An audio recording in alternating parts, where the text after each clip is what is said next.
po may mga taong ihi ng ihi. Kakaihi mo lang, naiihi ka na naman. Delikado po yan kapag may kasama laging uhaw at pagod. Akala po kasi ng marami, kapag ihi ka ng ihi, normal lang. Marami ka lang daw na inom, malamig lang daw, no? Yung panahon, no? Maulan lang daw, nasa aircon lang daw. Pero kung matagal na po ito, no? Madalas na po itong nangyayari, lalo na po kung pati sa gabi, no? Nagigising ka pa para lang po umihi. Hindi na po dapat basta-basta binabaliwala yan. Huwag niyo na pong walang bahala. Ang delikado po dito, minsan, isa po yan sa early warning signs ng diabetes. Kapag mataas po ang sugar sa dugo, sinusubukan po ng katawan mo na ilabas yung mga sobrang sugar sa ihi. Kaya mas madalas po kayong naiihi. At kapag po pinabayaan ang mataas na blood sugar, ang nangyayari po, pwede na pong maapektuhan yung kidneys po ninyo, yung mga nerves po ninyo,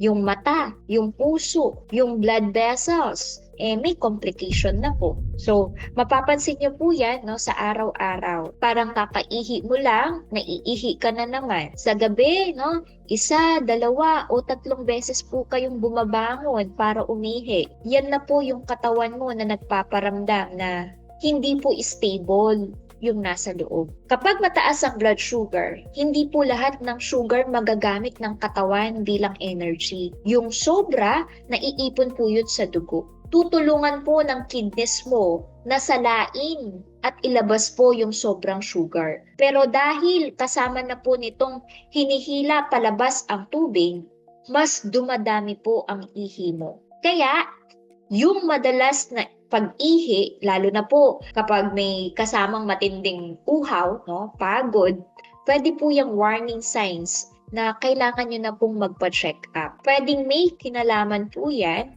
sa blood sugar po ninyo, sa kidney po ninyo, or iba pang mga health conditions. Ano po yung practical tips po natin dyan? Una, pansinin kung kailan ka madalas umihi. I-note nyo po, sa gabi ba, after mo ba uminom ng matatamis, after mo ba magkape, sa buong araw ba, i-note nyo po yan. Pangalawa, bawasan nyo po yung mga sugary drinks. Saan po nakukuha yung mga sugary drinks? Sa mga 3-in-1 coffee, no? Sa milk tea, sa juice, sa soft drinks, at marami pa pong mga ibang matatamis na inumin. Pangatlo, huwag puro refined carbs yung mga meal po ninyo.